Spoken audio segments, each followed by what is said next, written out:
Let's go into the question of sigma and pi bonds and hybridization of orbitals. This is important for understanding, especially of organic chemistry and resonance. So, as you probably already know, the sigma bond is the first bond that's formed really between any two in a molecule. So we'll talk about carbon and any other nonmetal. And in fact, you can even think of two hydrogen atoms coming together, and they'll form a single bond, a sigma bond. Now, the bonding is the low energy or complementary orbital that places the highest concentration of electrons directly between the two nuclei. So here's two hydrogen atoms, and they collide. As you know, as they get closer together, they get more and more attraction, and the atomic orbitals overlap, forming a molecular orbital, and this is a sigma bonding molecular orbital on the first energy level. That's where the electrons are. The antibonding orbital also forms, but it's much higher energy, and there's no electrons in it to start. In fact, you can see there's a node here. There's no overlap at all in an antibonding orbital. That's why they fly apart. That's why you break a chemical bond. Usually, hybrid orbitals are used to make sigma bonds. We don't actually spend any time modeling hydrogen molecules, but any other molecule we do. So you can see here how two 2px orbitals have formed in a bonding orbital, that's where the electrons would be at ground state, and an antibonding orbital, and you can see the node right between these two lobes of the antibonding orbital. So this is a sigma bond between two carbon atoms, or between carbon and anything else, or between two nonmetals who have 2px hybridization. And it's symbolized, of course, here with a stick. So there is your bonding orbital. Now the pi bond is the second bond that's formed between two nonmetallic atoms. And it's higher in energy than the sigma bond because it's formed by the overlap of p orbitals from the two atoms. So here's we'll call it the py on the first atom, the first carbon, and here's the py on the second. Now when they mix, you'll get overlap above and below the plane of the molecule. And that's where the electrons are going. The two electrons that come from the two atoms that bond, the two electrons are in this bonding orbital. It's not, now understand, it's not one electron's here on the south side and one electron's on the north side. Remember, these electrons are not considered particles, they're considered as waves. And what you're seeing is the wave that results when these two atomic orbital waves are mixed together. And of course, there's an antibonding orbital as well at a much higher energy. Now, when there are two bonds between carbon and another atom, a sigma bond and a pi bond, how many more atoms can the carbon bond to? You might talk about that to your partner. Or if not, just think about it, and then after you turn this video back on, you can look at the answer. Well, if you look carefully at it, you'll see that there are two orbitals on the carbon atom that can bond. Now, oxygen, having 6 valence electrons, already used all those that are available for bonding. So the oxygen here has 2 lone pairs on the other side of the molecule. Here, the carbon to hydrogen uses up the last 2 electrons that are sp2 hybridized. Yes, hybridization in shape. Well, the carbon and the oxygen here obviously, I think, have an sp2 hybridization. because there's 3 electron centers, and let's count them, 1, 2, 3. I know this is 2 bonds, but they're in the same position, linking the carbon and oxygen. And on the oxygen, there's 1, 2, 3 electron clusters. And therefore, you're going to get sp2 hybridization, and you can even think what the bond angle is, and it should be 120-degree bond angle and trigonal planar geometry. Hopefully it makes sense. And that now 120-degree bond angle, which we can confirm by spectrometry, that is also part of this molecule. So we have shown you how the pi bond is formed. There's already a sigma bond between the 2 atoms, carbon and oxygen, and the carbon has 2 more in the same plane, 2 more orbitals, sp2 hybrid orbitals, and that can bond with the hydrogen. Okay, now let's talk resonance structure here. A pi bond, remember, is an overlap of unhybridized p orbitals. Well, let's suppose you have more than one of these pi bonds close to each other. And so we're going to look at the formate ion.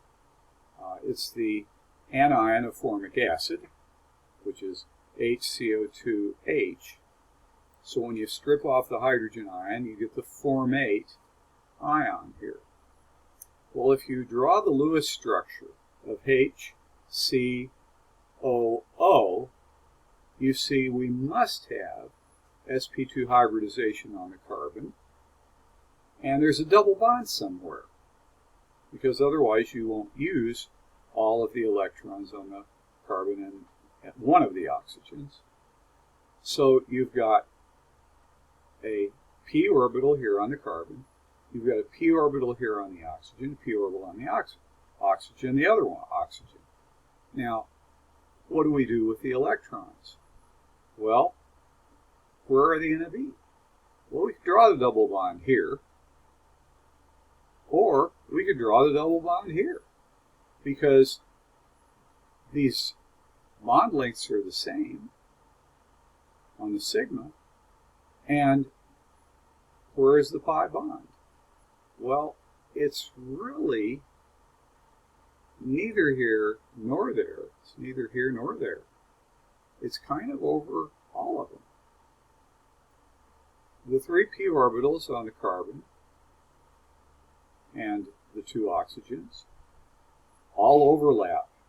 They form a hybrid structure with the pi bond electrons delocalized between the bonds. Whenever you see the word delocalized, you're going to see something that is in lower energy. So, is it this or is it this? The answer is, yep, it's both. We often then symbolize, in this case, the formate ion, but all of these carboxylic acids are going to do the same thing. Acetic acid does the same thing. Propanoic acid does the same thing. You, in a sense, smear that second bond, that pi overlap, over 3 atoms. It makes it lower energy and also makes it a little harder to attack. An electron pair in 3 p orbitals has lowered energy, and you symbolize it with a dashed line next to all 3 of the atoms. Oh, that brings us to aromatics. Aromatic is a term, has nothing to do with smell, although they usually stink. It's a term used to describe organic molecules that have conjugated double bonds. Conjugated means every other bond is a double bond. So we alternate double bonds with single bonds when we draw the Lewis structure. Well, you can do it 2 ways. In benzene, for instance, you've got C6H6. Well, the carbons are linked together, and you can see the sigma bonds here. And you can also see them here, but remember, there's a p orbital with an electron in it on each one of these carbon atoms around the ring. Same thing is symbolized here. So you can either overlap in either direction. This carbon could be double bonded to this carbon or to this carbon. So we say this is a resonance opportunity, and here are the two resonance structures that are lowest in energy. The twin diagrams here show how double bonds alternate, and the ring structure shows the double bonds in either way, and they're just as legal. So that's because of the sp2 hybridization on the carbons and the possibility for the electrons in the p orbitals that are perpendicular to this page. The p orbitals can overlap both ways. Okay, so what we usually do is we show the 6 adjacent p orbitals linked together with a little ring here. So there's p orbital here, here, here, here, and here, and they're above and below the molecule. And so you can actually, with the proper electronics, you can make these electrons chase each other around the ring because they're not localized. They are delocalized. And the energy, what does that do to the energy? Yep, it lowers it. Now, just a little bit about triple bonds.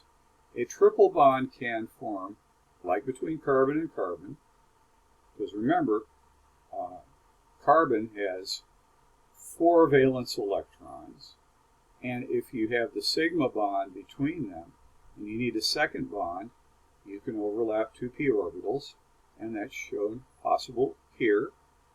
But it's also got another p orbital if it's sp hybridized. So here you are, you can have an overlap here. So above and below the molecule, or inside and outside the molecule. So this is a good representation of molecular orbitals. You can't see the sigma, can you? You can see the rest of the sp orbital here that is not making the sigma bond, but then above and below the molecule and in and out of the plane that we're showing here on the computer screen, you have the second and the third bond. They're pi bonds, and that's how you get a triple bond between, say, carbon and carbon, or between carbon and nitrogen, or between nitrogen and nitrogen. Would we expect this to be very high in energy? Well, yeah. I mean, there's 3 bonds here, and that's where we have high energy. And how about easy to attack in a chemical reaction? Well, you got to attack it the right way, because there's a huge amount of negative charge. There's a whole mess of electrons here, up and down and in and out. So what we would do is we would attack this with what we call an electrophilic molecule. Electrophilic means it's like got a plus charge on it, or it is hungry. Sorry, that's bad language for chemistry.